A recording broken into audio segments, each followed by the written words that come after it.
పత్తి పంటను 12 నుంచి 20% తేమ ఉన్న సిసిఐ ద్వారా కొనుగోలు చేయాలని చెప్పి సిపిఎం పార్టీ డిమాండ్ చేస్తా ఉన్నది. అట్లనే 7 క్వింటాలు మాత్రమే కొంటామని అంటున్నారు. అది పద్ధతి కాదు. 12 క్వింటాలు కొనాలి. ఇది పాత పద్ధతి ప్రకారం యథావిధిగా కొనసాగించాలని చెప్పి కోరుతా ఉన్నాము.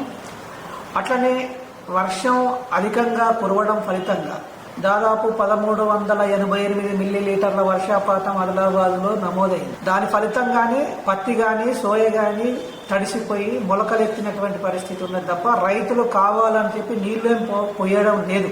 ఆఖరికి మార్కెట్లోకి తీసుకొచ్చి ఆరబెడుతున్నటువంటి స్థితి కూడా మనం చూస్తూ ఉన్నాం.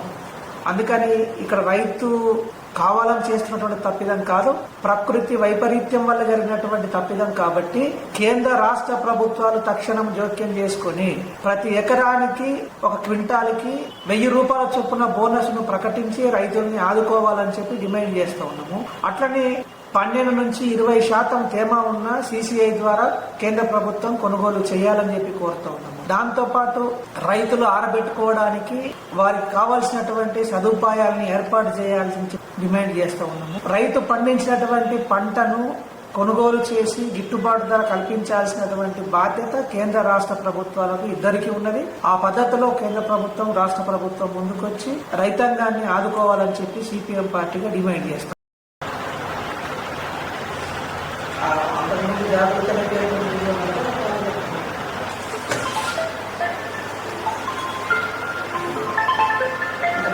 అటు పోతా ప్రమోద్ కట్టు ఫోన్ చేస్తుండే.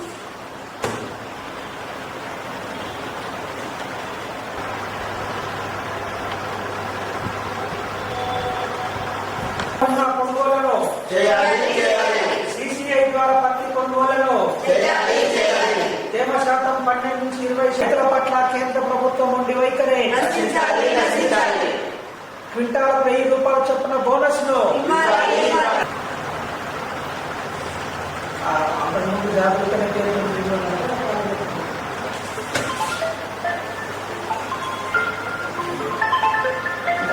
అటు పోతా ప్రమోద్ కట్టు ఫోన్ చేస్తుండే.